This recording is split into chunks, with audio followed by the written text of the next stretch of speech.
Before Bill left for California, he gifted me with a wonderful book, And Turn It Again, Theme and Sacred Variations by Simeon J. Maslin, or Shimeon J. Maslin. And Shim is a friend of Bill and Kathy's.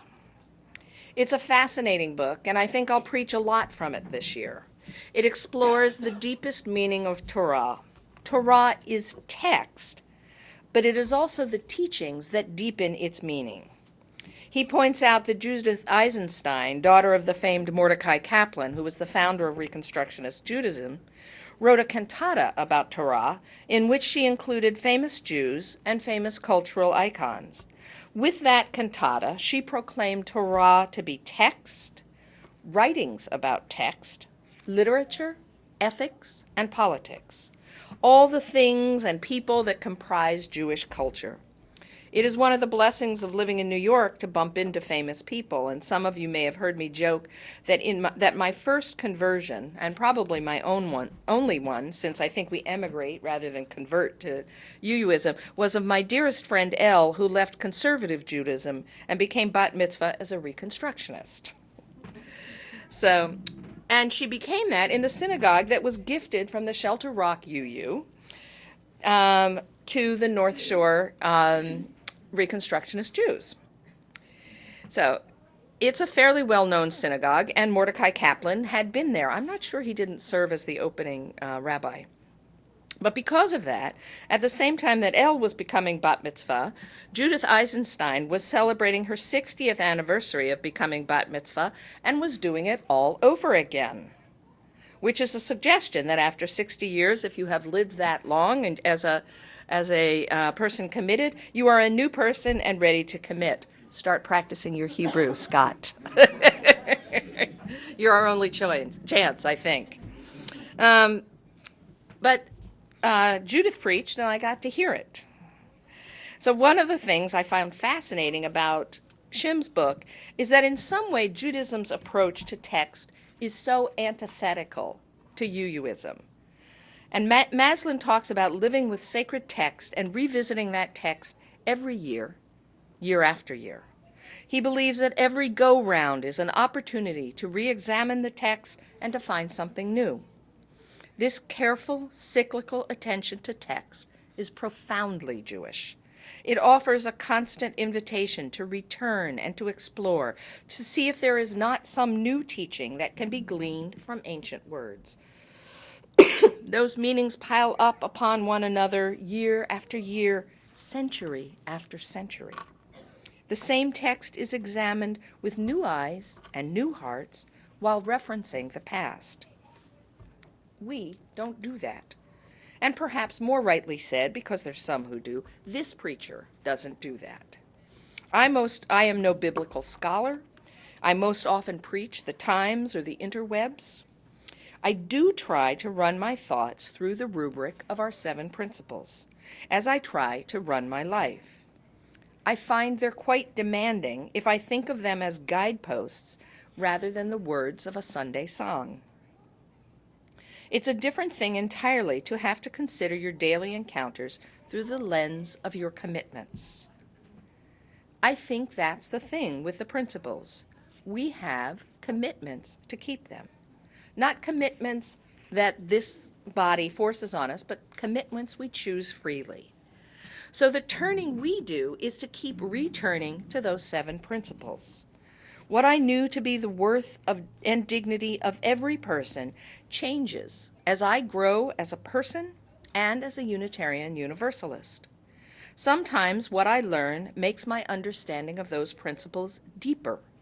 As I comprehend the types of discrimination that people encounter, and worse, in which I participate or have participated, I acknowledge a deeper notion of the worth and dignity of all people. At other times, I think it makes that understanding broader. I realize that there are more people whose lives and lifestyle and very being I have never seen, or perhaps never acknowledged. In both of these, I hope that I am stirred to action. It is true for each of these principles. If anyone saw Trumbo, did anyone here see that? Just a story of the He was a screenwriter, and a very prolific screenwriter, and he got caught up in the he was a communist, and he got caught up and sent to jail in the whole sort of process. He wound up in the same jail as the guy who prosecuted him, which was pretty amusing. And the guy was sort of looking for help, and he said, "Yeah, I don't think we know each other. I don't think." Right. But if anyone saw it, you begin to you remember, you're reminded of the importance of each person's having a say. We say we'll always remember, but we forget.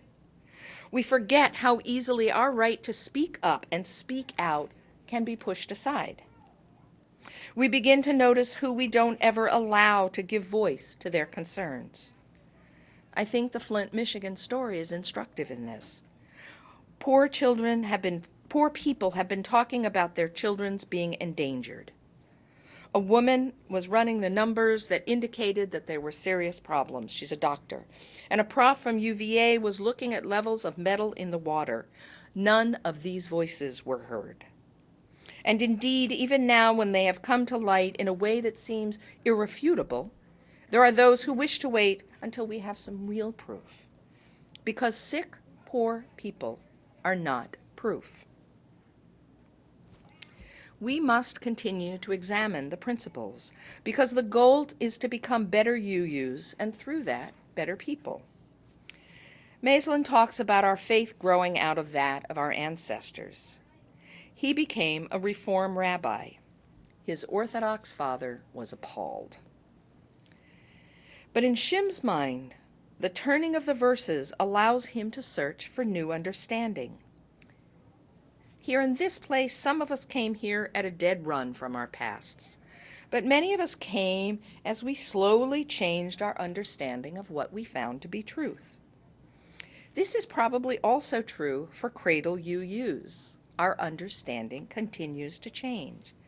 I believe an essential part of becoming or being a UU is undertaking to allow that change to be ongoing. I am grateful for the foundation I was given as a child, as much a foundation in faith as it was in a community of faith. But the world changed, and I grew up, and my faith, always important, became richer, more sustaining, and more inclusive of both people and thought. To be a Unitarian Universalist is to agree to live in and even to celebrate varying shades of gray. We don't get the black and white. And it may be also, it's all of the hues from pastels to vibrance of every color on the rainbow. What if, as the journey through gray, were home, as Nell Morton suggests? What, if anything, would that mean to our decisions about purchasing rather than renting a home? Can we remain people of mission if we're putting our money into bricks and mortar? What if we are sojourners rather than homesteaders? I'm beginning to think it's an interesting question. I have to tell you, I was in the car for a long time this weekend. You missed a great sermon on the way up. I was there. I don't know where you were. I had it. But that notion that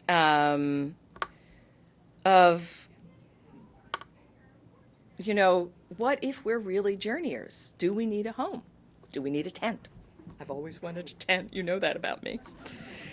But as our consciousness expands, we become aware of the importance of the rights denied to people with disabilities and LGBT folk. That's where we started. These were close to home for us. We could get that. This year, we've talked about people of color and racism. Next year, we'll begin to look more closely at immigration. These are not separate issues. They're part of the spectrum. They're many colors of the rainbow. We are gaining a deeper awareness of the boundaries that we have kept and to some degree encouraged. As we become aware, we rearrange our consciousness and our conscience, and we hope to do better. I've talked about how at seminary, changing my language about the very rigid God I then believed in caused me to have a much larger notion of divine possibility. So large, in fact, I can almost say I let God worry about whether or not God exists. I can't handle that. I go about doing the work I'm called to do. The one thing I do know is that I'm called to love. By someone, by something. We're called into peace. All of this happened for me because I was pushed to change something as simple as a pronoun. Sometimes to change the gender, sometimes to work beyond gender. It was hard, but the results were profound. And now Sarah and I have been talking on our walks, and I warned you they would be trouble. We've been talking about gender fluidity. If we're not going to constrain God as either this or that, why do we do that with people? I know I felt grand when I could see myself in God, when I could understand that God was also female. It was incredibly empowering. But if I reject duality with the divine, why would I embrace it with people? For quite a while, people have been talking about a third pronoun, ze and zir, in addition to, or perhaps in place of, he and she, or him and her. I've tasted it. I've worried that I sound a little precious at 64, striving to be avant-garde. However, in other countries, it's already law that the third pronoun be included. It's certainly more satisfying than they, which I found myself using in Friday's musing. What if we had to allow people to define themselves for us? An undecided pronoun offers that possibility. I think about my friend Pete, she of the Wednesday Fields, as you know her. Her first husband used to wake up next to her in the morning, heave a deep sigh, open one eye, and say, "Who are you going to be today?" Pete is a woman of many facets. I love that about her. In fact, you could say I recognize that about her. So what if, when we sat down together, we didn't move from our assumptions and gave one another the right to define themselves? What if being a UU meant living in the indecision, and we accepted that, embraced it, celebrated it? What if every time we sat down with people, beloved or unknown, and wondered, who are you?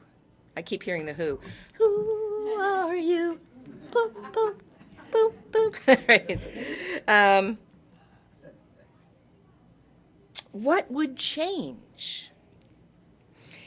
And then, what if we used the language of the beloved?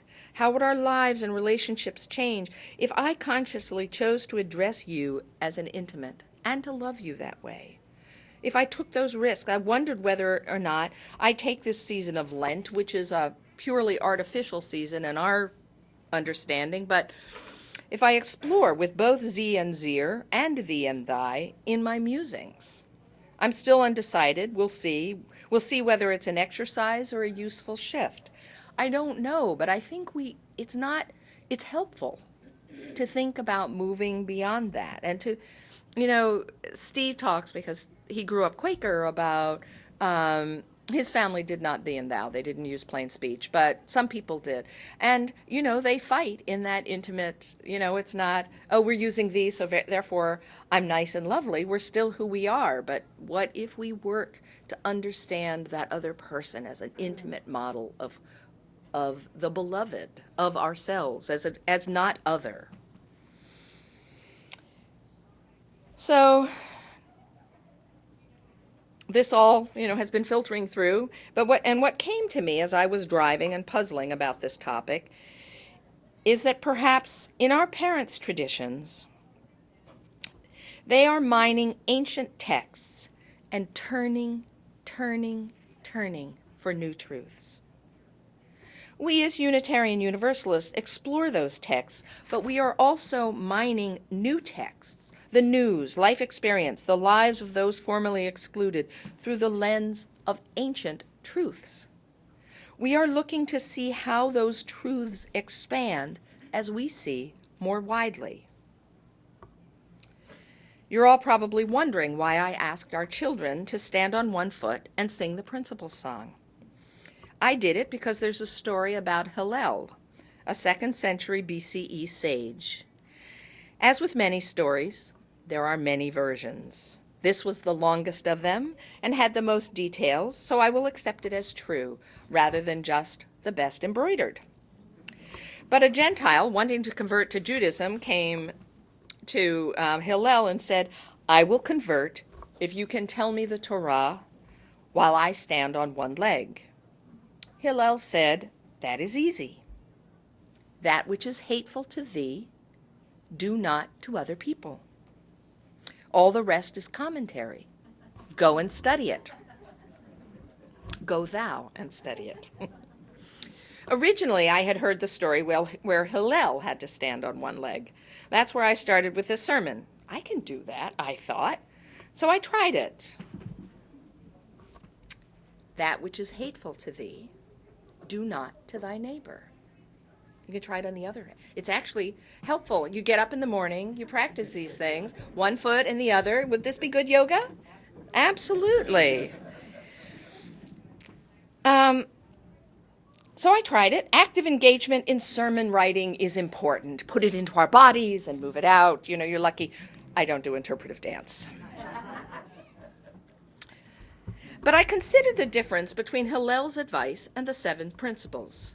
Hillel's is the golden rule, but it's presented in a negative fashion. It doesn't say, do things that please thy neighbor. It says, don't do what you don't want. And the injunction is to refrain from rather than to do. I feel as if the principles are more proactive. This aligns with our Deeds, Not Creeds manifesto. We must treat everyone as worthwhile. We must be kind. We must contribute to one another's learning and ardently pursue truth ourselves. We must create space so that another's voice can be heard. We must make peace. We must understand that we are but a bit of this magnificent universe. So I thought I should try the 7 Principles song on one foot. I did. Then I tried it on the other foot. It's kind of interesting. It does us no harm to practice, as I said. The length of this song is a good length to try it. Get up in the morning and practice singing and standing on one foot. Which foot is your anchor? Which foot do you use to move forward into the world? They're not the same foot. On which leg does your faith rest most comfortably? So anybody want to try it with me? Anybody stand up? Bend your knee, it's helpful. And Stephen's going to hold his leg high because he's already told us this is how it works. 1, each person is worthwhile, 2, be kind in all you do, 3, let's help each other grow, 4, keep searching for the true, 5, each person has a say, 6, work for a peaceful world, 7, the web of life's a way that will bring us back to me and you. Da, da, da, da, da, da, da, da, da. So, there you go. Thank you. Blessed be.